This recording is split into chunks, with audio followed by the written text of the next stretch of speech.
Students of 7th Standard, Jaffrey Academy of Modern Education, Kargil, welcome to Computer Education, Chapter number 6, Part 1, Topic Formula in MS Excel 2007.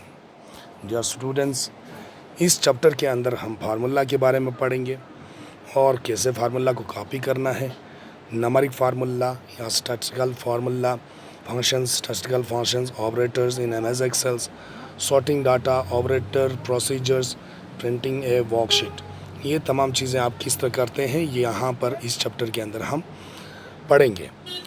Page number 64 पर आप आ जाइए। यहाँ से हम start करते हैं। We have use a different formula in mathematics. हम mathematics में बहुत सारे फार्मूलाज इस्तेमाल करते हैं। In M S Excel formula are written differently, लेकिन एम एस एक्सेल में फार्मूला जो है वो लिखने का तरीका अलग है।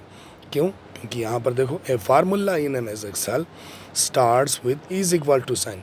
मैथमेटिक्स में आपको इज इक्वल टू साइन लगाकर वहाँ पर स्टार्ट करना नहीं पड़ता है, लेकिन एम एस एक्सेल में जब भी हम फार्मूला डालते हैं तो वहाँ पर इज इक्वल टू साइन लगाना अशद ज़रूरी है। जब तक आप इज इक्वल टू साइन नहीं लगाएंगे फार्मूला एक्सेप्ट नहीं होगा। इट कैन बी आप 28192 characters no. The data in a formula can consist of any of the following. यहाँ पर आपका जो फार्मूला होता है डाटाज, वो आपको इन चीज़ों पर मुश्तमिल होता है। जैसे वैल्यूज़ होता है, जब भी आप फार्मूला डालेंगे पहले आपको इज इक्वल टू साइन लगाना है। इज इक्वल टू साइन लगाने के बाद आपको वैल्यू लगाना पड़ेगा, स्ट्रिंग और नंबरिंग स्ट्रिंग और नंबरिंग में। सेल एड्रेस आपको डालना पड़ेगा, A1 या B4, C5, E8, इस तरह से बहुत कुछ एक्सेट्रा। सेल एड्रेस जो होता है उस सेल एड्रेस को भी डालना पड़ता है। फंक्शंस, सम होगा, एवरेज होगा, मिनिमम, मैक्सिमम, एक्सेट्रा फंक्शंस इसमें होता है। ऑपरेटर्स में आपको क्या क्या इस्तेमाल होता है, plus, minus, asterisk, oblique, greater than, less than, etcetera.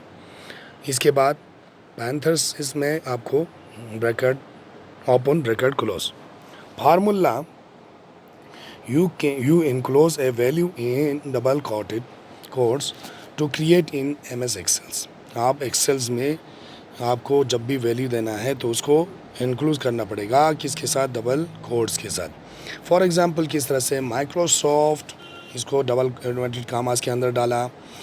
The expand, फिर इसके बाद एक्सपैंड एंड को आप इस्तेमाल करना है। Characters is use to join text value, इस का जो टेक्स्ट का जो वैल्यू है इसको जोड़ना है टू अनदर, दूसरे के साथ। जैसे फॉर एग्जांपल माइक्रोसॉफ्ट, इसको डबल कोटेड में लगा दिया, एंड एक्सपॉन्ड एम्प्रेजेंट आपने लगा दिया। फिर इसके बाद एक्सेल को भी इसी तरह से डबल इन्वर्टेड कामास में रख देंगे। तो the result of the formula इस क्या निकल जाएगा, आपको माइक्रोसॉफ्ट एक्सेल निकल जाएगा। वहाँ पर इस तरह से जोड़ हो जाएगा। वहाँ पर माइक्रोसॉफ्ट एंड एक्सेल नहीं होगा, वहाँ पर आपको माइक्रोसॉफ्ट एक्सेल इस तरह से यहाँ पर लिखा हुआ है, उस तरह से आपको आ जाएंगे। इसके बाद नंबरिक फार्मूला क्या है, in M S Excel numeric formula are use to perform calculations on the data. Numeric formula use operators that are used to do some kind of calculations or comparison। तो M S Excel में numeric formula में हम यहाँ पर calculations को अंजाम दे देते हैं। यहाँ पर हम नंबरिक फार्मूला में ऑपरेटर्स इस्तेमाल करते हैं और कुछ कैलकुलेशंस में हम कंपैरिजंस भी इस्तेमाल करते हैं। Operators in M S Excels, the operators in M S Excels are arithmetics, relational और एंड लॉजिकल है। आपको ये तीन चीज़ें हैं, अर्थमेटिक है, रिलेशनल है और लॉजिकल है। सबसे पहले हम ये अर्थमेटिक ऑपरेटर के बारे में पढ़ेंगे। पेज नंबर फिर 65 पर। Arithmetic operators are used to do calculation with numeric values.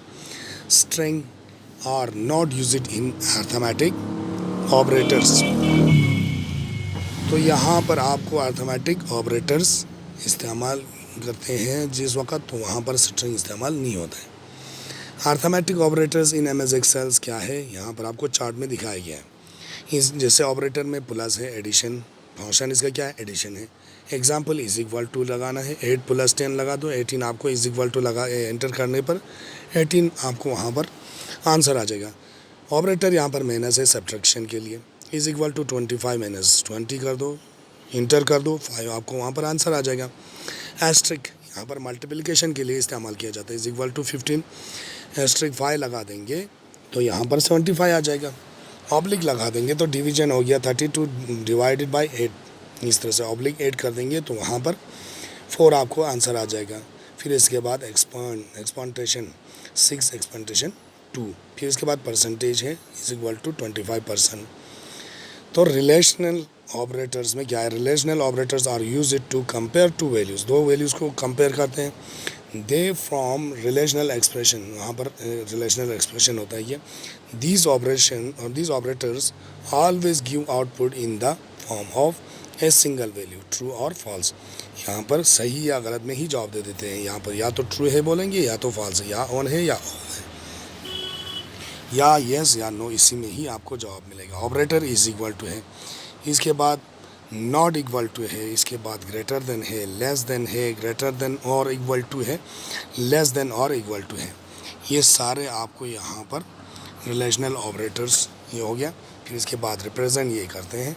इसके बाद एग्जांपल्स में आपको यहाँ पर दिया है, जैसे B2 is equal to A1, ये आपको सेल एड्रेस पर बताता है। C4 not equal to B4, C3 greater than 20, B6 less than 100, D4 greater than और equal to C3, A5 less than और इक्वल टू 6। ये हो गया। इसके बाद आपको कहते हैं facts to know, you can use the mouse to move a window, simply hold the window from the title bar and drag it a new place. जब भी आपको विंडो को एक जगह से दूसरी जगह पर मूव करना है, हरकत करना है, तो आपका जो माउस पॉइंटर होता है उसको आप टाइटल बार पर ले जाइए। टाइटल बार पर वहाँ पर माउस को पकड़ लीजिए, होल्ड कीजिए, फिर इसके बाद खींच लीजिए। आपका जो विंडो है वो वहाँ से हरकत होगा, दूसरे जगह पर चला जाएगा। इसके बाद लॉजिकल ऑपरेटर्स है। Logical operators are used to compare between two और more relational expression. These operators also give in single output, true और फॉल्स। इसलिए लॉजिकल ऑपरेटर्स भी आपको ट्रू और फॉल्स में आपको सिंगल आउटपुट में दे देते हैं। ये लॉजिकल ऑपरेटर्स जो है आपको कंपेयर कर देते हैं बिटवीन टू और मोर रिलेशनल एक्सप्रेशन में। दो या दो से ज़्यादा भी यहाँ पर रिलेशनल एक्सप्रेशन होता है, तो उसको कंपेयर करने के लिए आपको लॉजिकल ऑपरेटर इस्तेमाल किया जाता है।